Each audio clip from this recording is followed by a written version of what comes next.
మనిషి జీవితంలో దైవానుగ్రహం అన్నది చాలా అవసరం. అనుగ్రహం అంటే ఏమిటి? ఎక్కడ లేదు అనుగ్రహం? నీ తల్లి కడుపులో నుండి నీవు సురక్షితంగా బయటపడేంత వరకు ఉంది నా అనుగ్రహం. ఎన్నోసార్లు నీ కంటికి కనిపించని ఆ అదృశ్య హస్తం నిన్ను కాపాడుతూనే ఉంది. ప్రతి ఘటన అనుగ్రహమే.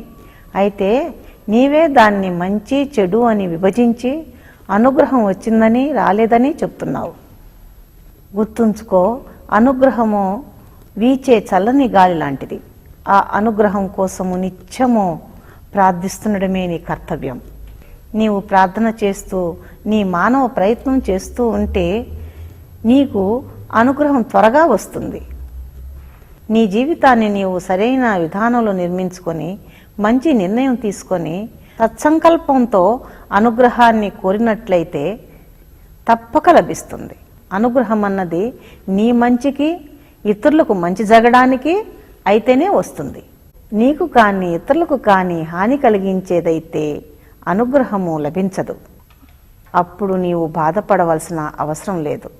ఎలా అయితే మనిషికి ధనము అవసరమో అలాగే అనుగ్రహము ఒక అత్యంత అవసరం.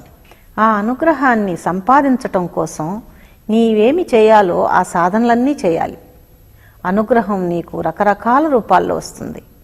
ఒక్కసారి అనుగ్రహం నీ జీవితంలో ఎదురయ్యే ఆటంకాలను తొలగిస్తూ కాపాడడం లాగా వస్తుంది. మరొకసారి సమస్యలకు పరిష్కారంతో వస్తుంది.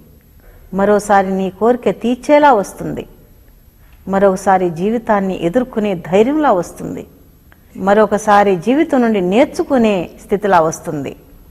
మరొకసారి ఉన్నతమైన ఆధ్యాత్మికత స్థితిలా వస్తుంది. అనుగ్రహం యొక్క ఫలితము ఎప్పుడూ ఒకేలాగా ఉండాలనే నిబంధన లేదు. ఇన్ని రూపాలలో వచ్చే అనుగ్రహాన్ని గుర్తించగలిగిన వాడే ఉన్నతమైన వ్యక్తి. అనుగ్రహాన్ని సముపార్జించుటకు ఎన్నో మార్గాలు స్మరణ ద్వారా, సాధన ద్వారా, వివిధ సాంప్రదాయాల ద్వారా, సేవ ద్వారా, సంకీర్తన ద్వారా అన్ని మార్గాల్లోనూ పొందవచ్చు. నీవే మార్గం ఎంచుకున్నా లేదా అన్ని మార్గాలను ఎంచుకున్నా నేను నీకు తప్పక అనుగ్రహం ఇస్తాను. మీరు చేసేది నిజాయితీగా చేయండి. మిమ్మల్ని ఉన్నత శిఖరాలకు చేర్చుతాను.